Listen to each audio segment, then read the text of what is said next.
Everyone, मैं हूं आपकी दोस्त मनुवत्स और आज हम करने वाले हैं क्लास 8 की वर्कशीट नंबर 25। वर्कशीट नंबर 25 आज हम करने वाले हैं। डेट है 30 दिसंबर 2020।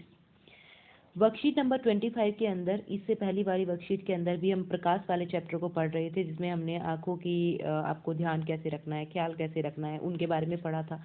आज इस चैप्टर का लास्ट टॉपिक है और इसमें आज हम पढ़ने वाले हैं ब्रेल लिपि के बारे में। ठीक है, ब्रेल प्रणाली के बारे में आज इसमें हम पढ़ने वाले हैं। तो देखिए चलते हैं, तो चलिए शुरू करते हैं, इस वर्कशीट को शुरू करते हैं। ठीक है, समाज में कुछ लोग हैं जिनमें बच्चे भी शामिल हैं जो चीज़ों को ठीक से नहीं देख पाते हैं। ठीक है, समाज में ऐसे बहुत सारे लोग हैं जो चीज़ों को ठीक से नहीं देख पाते हैं। आपने देखा होगा कुछ लोग जन्म से बिल्कुल अंधे होते हैं या नहीं देख पाते, लेकिन कुछ लोग ऐसे भी होते हैं जो किसी दुर्घटना या किसी बीमारी की वजह से अपनी देखने की एक क्षमता खो देते हैं।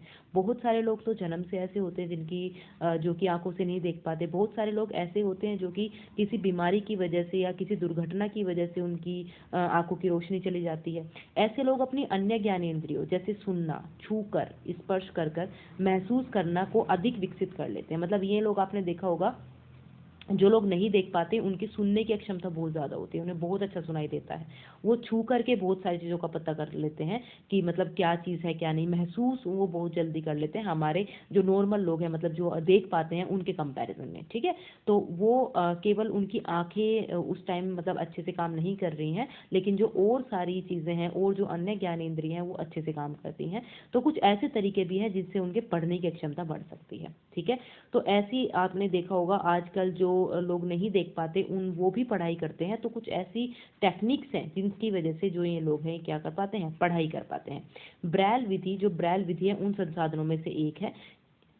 ये ब्रेल विधि क्या होती है इसके बारे में आज हम पढ़ेंगे। इस विधि में व्यक्तिगत स्पर्श वस्तुओं को पहचानने का प्रयास करते हैं, मतलब वस्तुओं को छू करके पता करते हैं। जैसे आपने यहाँ देखा होगा ये छोटे छोटे डॉट्स हैं, इनको छू करके पता चलता है कि कौन सा अक्षर है, क्या वर्ड बना है, क्या शब्द बना है, क्या सेंटेंस बना है, वाक्य बना है, तो छू करके पता चलता है। ठीक है, देखिए लुई ब्रेल नाम के एक व्यक्ति थे और इन्हीं ब्रेल के नाम पर ही इस टेक्निक का नाम ब्रेल विधि पड़ा है। इन्हीं ब्रेल की वजह से जो लुई ब्रेल थे पहली बार इस विधि की उन्होंने खोज की, जो कि खुद एक नेत्रहीन व्यक्ति थे, मतलब खुद नेत्रहीन थे, खुद उनकी आंखें नहीं थी, खुद नहीं देख पाते थे, इसीलिए वो शायद इस विधि की खोज कर पाए। सामान्य भाषाओं, गणित और वैज्ञानिक संकेत के लिए ब्रेल कोड है। कई भारतीय भाषाओं को ब्रेल प्रणाली का उपयोग करके पढ़ा जा सकता है। बहुत सारी भारतीय भाषाएं जैसे इंग्लिश हो गई, हिंदी हो गई और मलयालम हो गई, गुजराती हो गई, जो अलग अलग लैंग्वेज है उसको पढ़ सकते हैं। बहुत सारी भाषाओं को पढ़ सकते हैं, सब में नहीं है लेकिन बहुत सारी भाषाओं को इससे पढ़ सकते हैं। इस प्रणाली में 63 डॉट पैटर्न या वर्ण होता है। 63 डॉट पैटर्न होते हैं, अभी मैं आपको दिखाऊंगी। देखिए 63 डॉट पैटर्न इस तरीके से डॉट पैटर्न होते हैं। ये डॉट मतलब जैसे ए है तो उसमें इस तरीके से एक डॉट उभरा हुआ होगा, मतलब डॉट 6 ही है, उसमें से एक डॉट उभरा होगा। बी में इस तरफ के 2 डॉट, सी में ऊपर के 2 डॉट, डी में इस तरीके के 2 डॉट, ई में इस तरीके के डॉट। ये क्या होते हैं, उभरे हुए होते हैं, तो वो पहचानते हैं कि कौन सा अक्षर है और कौन सा नहीं। ठीक है, तो 63 डॉट मतलब एक तरीके से होते हैं। प्रत्येक कोड है एक अक्षर, शब्द या एक व्याकरण के संकेत को दर्शाता है। हर एक जो डॉट है वो किसी संकेत को दर्शाएगा। जैसे हमने अभी देखा था, देखिए इस तरीके का डॉट, ये डॉट को, ये क्वेश्चन मार्क को, है ना, ये कैपिटल वर्ड को, ये हैश को, ये जीरो को, ये 1 को, ये 2 को, तो हर एक डॉट जो है वो किसी न किसी अक्षर को क्या करता है, दर्शाता है। ठीक है, ब्रेल पाठों को हाथों या मशीन से तैयार किया जाता है। जो ये पाठ होते हैं इनको हाथों से बनाया जाता है, मशीन से।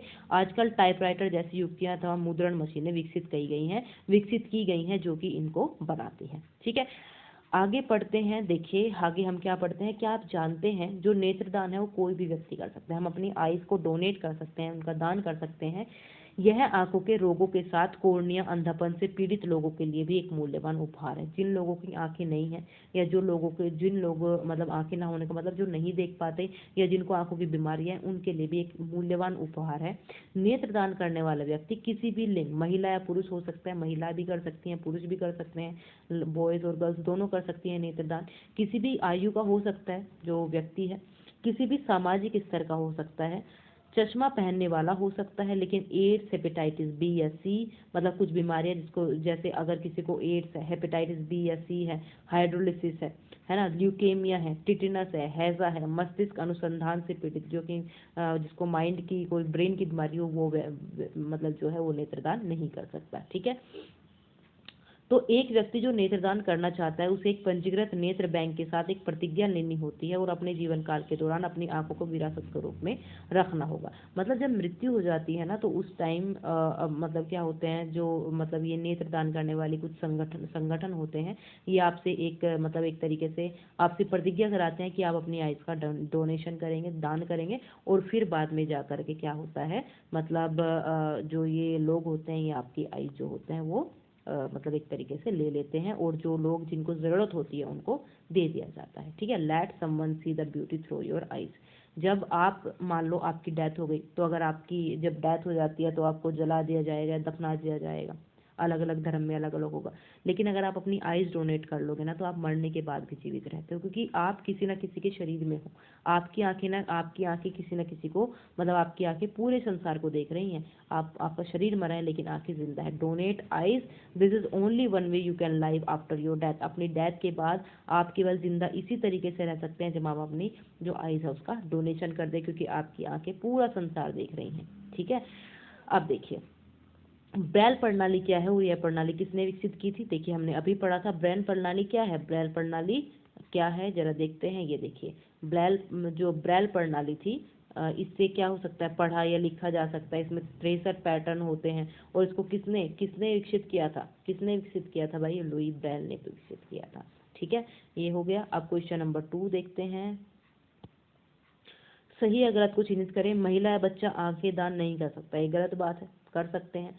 चश्मा पहनने वाले व्यक्ति की मृत्यु के 4 से 6 घंटे के भीतर ही आंखें दान कर सकते हैं। जी हाँ, ये इतना ही टाइम होता है। नेत्रदाता किसी भी सामाजिक स्तर का हो सकता है, ये बात भी सही है।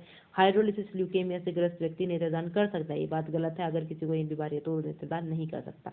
हमें अपनी आंखें नेत्र बैंक में दान क्यों करनी चाहिए, क्यों करनी चाहिए भाई, ताकि जो लोग आंखों जिनकी जो लोग मतलब नहीं देख पाते हैं, जिनको कोई बीमारी है, या जिन्होंने बचपन से कुछ देखा ही नहीं है आइज ना होने की वजह से, तो उनके लिए क्या हो सकता है, वो एक उपहार की तरह हो सकता है, सबसे बड़ा गिफ्ट हो सकता है, जो हम सबको करना चाहिए। नेत्रदान हम सबको करना चाहिए। ये आंखों के रोगों के साथ कोर्निया अंधापन से पीड़ित लोगों के लिए भी एक मूल्यवान उपहार है, इसलिए सभी को नेत्रदान करना चाहिए। आप सभी ऐसा करेंगे, हम सभी ऐसा करेंगे तो बहुत सारे ऐसे लोग जो नहीं देख पाते हैं वो संसार को देख पाएंगे और हमारी आंखों से देख पाएंगे। ठीक है, तो आपकी वर्कशीट के अंदर सबसे लास्ट में एक मैसेज आता है कि आप आप मास्क पहन के रखें, और ये मैं आपको रोज बताती हूँ और आप इसको फॉलो कर रहे होंगे ऐसी मुझे आशा है।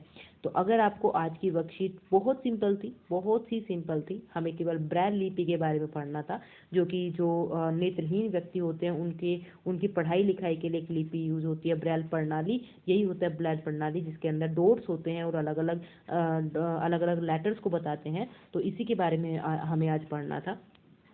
अगर आपको आज की वर्कशीट समझ आई है, अगर आपको आज की वर्कशीट समझ आई है और वीडियो पसंद आई है तो प्लीज़ वीडियो को लाइक करिएगा, शेयर करिएगा और दोस्तों के साथ सब्सक्राइब करिएगा, और अपने आप भी सब्सक्राइब करिएगा, दोस्तों से भी सब्सक्राइब कराइएगा। Thank you very much.